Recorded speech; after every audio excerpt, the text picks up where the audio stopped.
একদিন ডাক দিয়ে বলে, বেলাল, আমি যখন জান্নাতের ভিতরে গেলাম, যাইয়া দেখি জান্নাতের ভিতরে তোমার পায়ের আওয়াজ শোনা যায়। তুমি কি এমন আমল করো যে আমলের কারণে তুমি দুনিয়ার মধ্যে হাঁটা চলা করো, তোমার পায়ের ঠংকার আওয়াজ আমি জান্নাতে শুনলাম। এবার বেলাল রাদিয়াল্লাহু তাআলা আনহু ডাক দিয়ে বলেন, ইয়া রাসূলুল্লাহ, নবী গো, নবী গো, নবী গো, ও মায়া নবী, আমার চেহারাটা কালো, আমি হলাম নিগ্রোর মতন, দাঁতগুলা উঁচা উঁচা, জিহ্বাগুলা বাটি বাটি। ইয়া রাসূলুল্লাহ, নবী, আমার চেহারাটা ভালো না।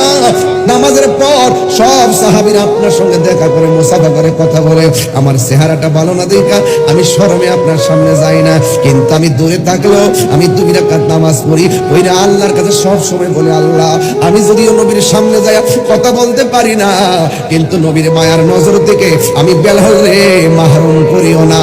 চিৎকার মেরে কি আল্লাহু আকবার বলা যাবে না? আল্লাহু আকবার। পাগল ছিল হযরত বিল্লাল, পাইল তোমারে, পাগল ছিল হযরত বিল্লাল, পাইল তোমারে, ওই বেলালের মতো পাগল বানাও আমারে, প্রিয় হাবিব, পাগলের রাখছো কেন দূর? আমার যুবক ভাইরা সবাই, ও প্রিয় পাগলের রাখছো কেন দূরে? পাগল ছিল ওয়াসকরণী, জুব্বা দিলা তারে, পাগল ছিল ওয়াসকরণী, আমি পাগলাই কিছু চাই না, চাই যে তোমারে, হাই হাই, আমি পাগলা কিছুই চাই না, চাই যে তোমারে, প্রিয় হাবিব, পাগলের রাখছো কেন দূরে? ও প্রিয় হাবিব, পাগলের রাখছো কেন দূরে? ও প্রিয় হাবিব, পাগলের রাখছো কেন দূরে?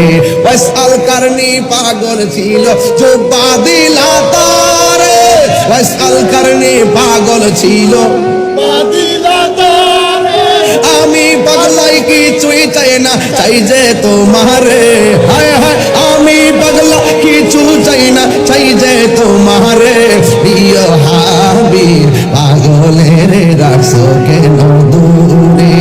ও প্রিয় হাবিব, পাগলের রাখছো কেন দূরে? ও প্রিয় হাবিব, পাগলের রাখছো কেন দূরে? আল্লাহু আকবার কেন? আল্লাহ আল্লাহ আল্লাহ আল্লাহ আল্লাহু আকবার, আল্লাহু আকবার, আল্লাহ আল্লাহ, ইয়া রাসূলুল্লাহ, ইয়া রাসূলুল্লাহ, ইয়া রাসূলুল্লাহ, ইয়া রাসূলুল্লাহ। আল্লাহর হাবিব বলেন, আমি আর একটু সামনে গিয়েছি, যাওয়ার পরে আমি দেখলাম কিছু কিছু ছেলে মেয়েগুলারে গায়ের মধ্যে আগুনের শিকল লাগায়া কষ্ট দিতেছে, এমন ভাবে কষ্ট দিতেছে একবারে গোশতগুলো বুইরা হাড়ের মজ্জা পর্যন্ত ঢুকে যাচ্ছে, আর ওয়া ওয়া করে কাঁদতেছে। কেউ কাউকে সহযোগিতা করার সেখানে কেউ নাই। আল্লাহর হাবিব ডাক দিয়ে, আল্লাহ গো, এরা কারা? এমন ভাবে জাহান্নামের শিকল দিয়া কেন বান্দা বান্দা আযাব দিতেছো? আল্লাহ রাব্বুল আলামিন বললেন, বন্ধু, এরা কারা জানেননি? এরা হলো দুনিয়ার ওই সমস্ত বান্দা বান্দি যারা দুনিয়ার মধ্যে মা বাবার মনে কষ্ট দিয়েছে। এদেরকে আমার আল্লাহ, আমি আল্লাহ এমন ভাবে শাস্তির সর্বমোচন করলাম। এ ভৈরবতুল্লাহ কান্দির বন্ধু, মেরাজ শুধুমাত্র ঘটনা নয়, মেরাজ একটা পরিপূর্ণ সিলেবাস। সবচাইতে বড় কথা হলো নামাজটা মেরাজের মাসে পেয়েছি। আল্লাহ বলছেন, ওয়াকাদা রব্বুকা আল্লা তা'বুদু ইল্লা ইয়্যাহু ওয়া বিল ওয়ালিদাইনি ইহসানা। তোমরা আমি আল্লাহ ছাড়া কারোর ইবাদত করবে না। তাইলে ইবাদতের মধ্যে সর্বোত্তম ইবাদত হলো নামাজ। এই নামাজটা মেরাজের রাতে পেলাম। এরপরে বলছেন, ওয়া বিল ওয়ালিদাইনি ইহসানা। আমার নবী বলতেছেন, যারা মা বাবার মনে কষ্ট দিবি, তারা যেন আল্লাহর মনে কষ্ট দিল। ওয়া বিল ওয়ালিদাইনি ইহসানা, আল্লাহ বলছেন মা বাবার সঙ্গে ভালো ব্যবহার করো।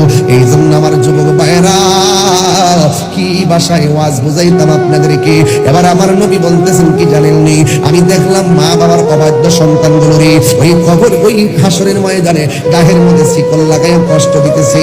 হ্যাঁ তুলাকান্দির বন্ধু, আমি তাহিরি ওয়াজ যদি 1 মিনিটের জন্য ভালোবেসে থাকেন, তাইলে আজকে থেকে আমি পায়ে ধরে বলে দিয়ে যাই, নবীর বিরুদ্ধে কোনোদিন কথা বলবেন না, কোনোদিন মা বাবার অবাধ্যচারণ করবেন না।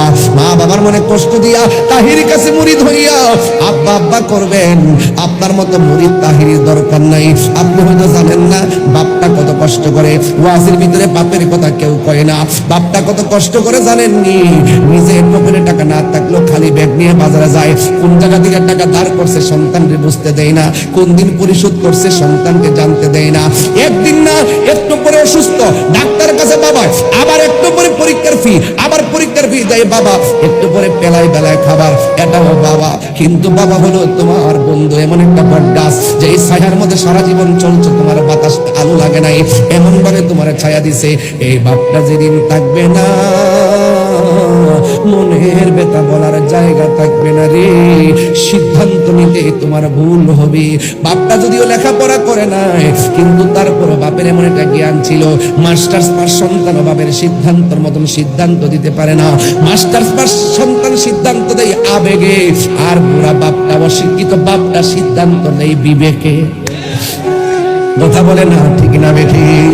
এই জন্য বন্ধু এই বাপের কথা কেউ কয় না। বাপটা কেন বুড়া হয়েছে জানেননি? একমাত্র পরিশ্রম করতে করতে শরীরে রক্ত পানি পেরে ফেলাইছে। আমি জানি আমার বাপটা যে নাই, আমি জানি বাপটা কেমন সম্পদ ছিল। এই জন্য আমি প্রায় মাহফিলের মধ্যে বলি, বাবা গো ও বাবা, বাবা গো